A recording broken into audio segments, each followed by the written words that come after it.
Hey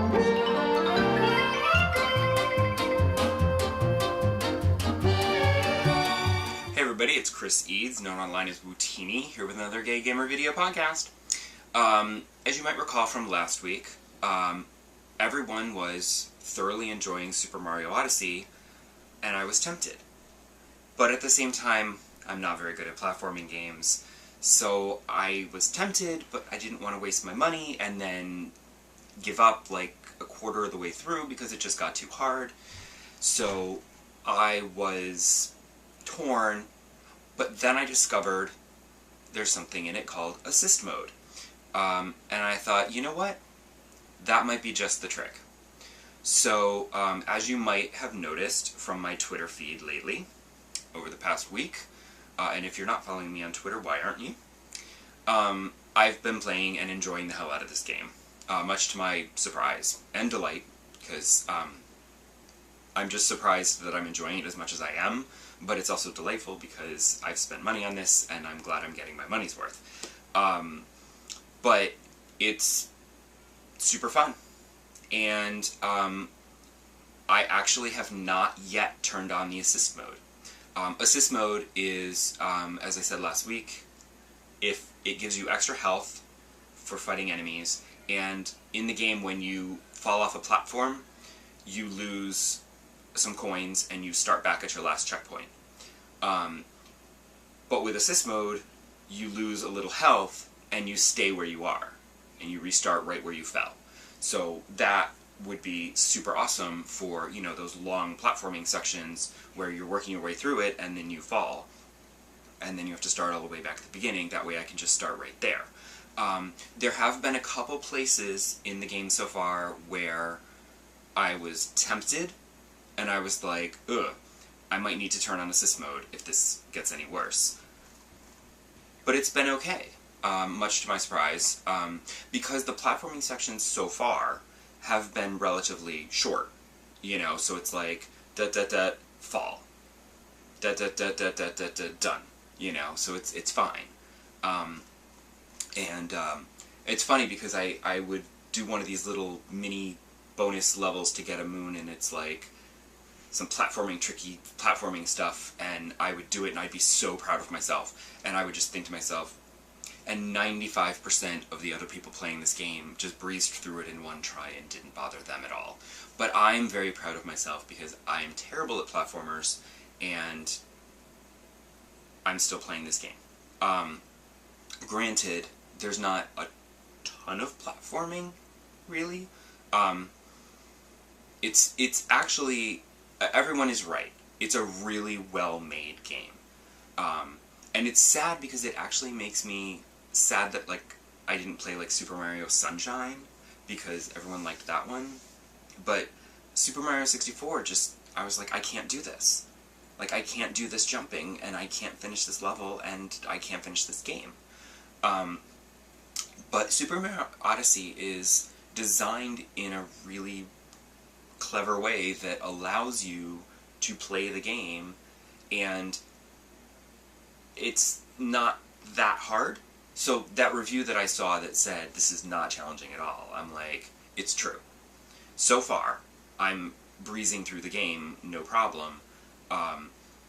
There have been sections where it's like, oh, over there's like some coins and moon and whatever, and I'm just like, no, that looks really hard, I'm gonna skip that and come back to it later, and just forge ahead. So there are challenging platforming sections if you want to show off your skills, and obviously getting 100% completion in this game is going to take more skill than I personally have. So I will not be 100%ing it, but as long as I can finish the story and do some extra stuff, I'm good. I'll be perfectly satisfied. Because I have heard that the best way to play Super Mario Odyssey is to just forge ahead through the game, and then do the end game stuff, and then go back and do the extras. So that's basically what I'm trying to do. Because as you work your way through each level, you collect power moons as you're working your way through towards the boss. You'll see them here and there and whatever, and you'll just grab them. Some of them are like super easy, and they're just like at the top of a tree, and then some of them are like hidden away so you don't even see them, and then you're like, oh hey. But when you beat the boss of that level, Cappy is like, okay, now we need to collect enough power moons to power up the Odyssey ship to continue chasing down Bowser. So, you know, on the HUD there's a little rows of moons that you fill in as you find them, and so far, typically as I've gone through a level, just in general there's enough moons as I go through that I'm fine. Except in the forest level, I got to the end and it was like, yeah, I still need a couple more, and I was like, but luckily, there's, when you complete a level, a little toad will show up by your ship, and he'll actually tell you where, a moon is for 50 coins.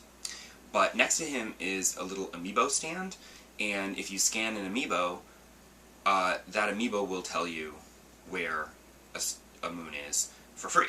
So, I've been doing that. Not that 50 coins is a lot, but still, it's free. Might as well. And I have a ton of amiibo. And it's nice, because it doesn't just give you a hint, it actually points it out on the map with a little X, so that's like super duper helpful.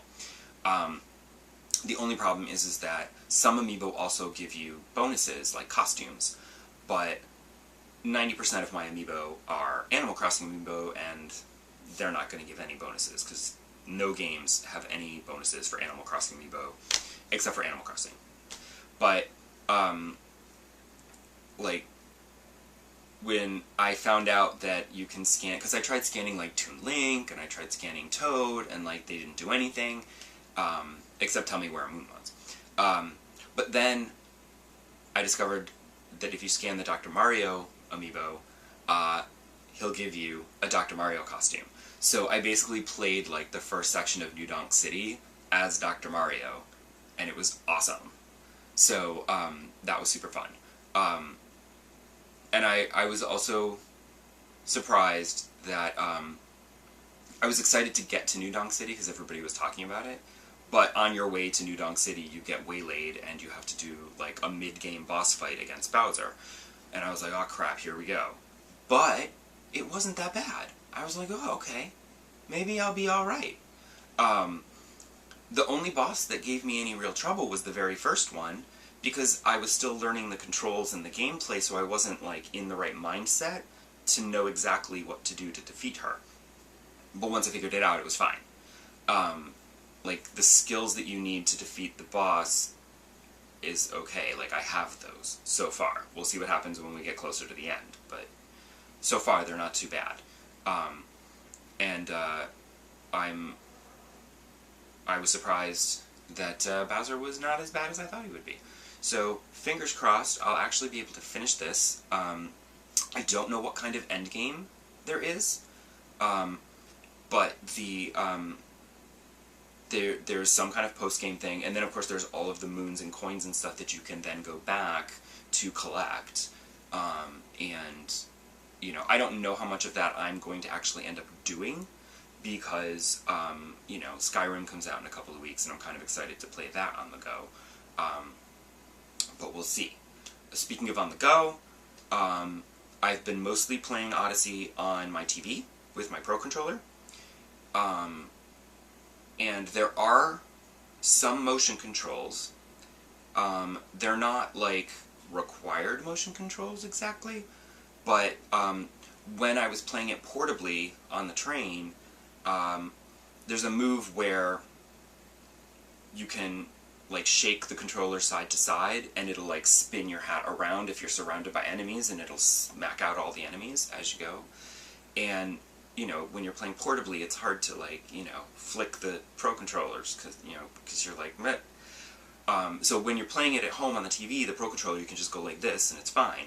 But portably, you're moving your entire screen, and it's not that great. But like I said, the motion control stuff tends to be more optional, so it's not so bad when you're playing portably. It's actually pretty much totally playable portably, which is awesome, because there's a lot to do, and it kills time really good. Like, seriously, like, my commute that morning was like that. And all of a sudden I'm like, I don't have time for this boss. I have to go to work now. I'm already at my station. Who knew? So I'm super excited for, like, you know, traveling on Thanksgiving, because I'll play my Switch and I'll be in Albany in the blink of an eye. And I won't even realize time has passed. That's the plan. And also, I had to apologize to everybody on Twitter because I've been posting so many screenshots, and now with the latest Nintendo System update on the Switch, you can also record video now. So I've been, like, uploading videos to Twitter as well, because there's been some cute little musical moments. And I was just like, you know, there's a photo mode, and you know me from No Man's Sky and Horizon Zero Dawn, like, give me a photo mode and I'm in. The only thing that I wish that this photo mode had, the filters aren't spectacular, but I wish there was a way to pose Mario. I feel like there is, and I just don't know what buttons to push or how to do it, because it's not listed in the menu controls in photo mode. So if you know a secret way to make Mario pose and do cute things, let me know, because I would love to make even better pictures than what I've been doing, because photo mode's fun.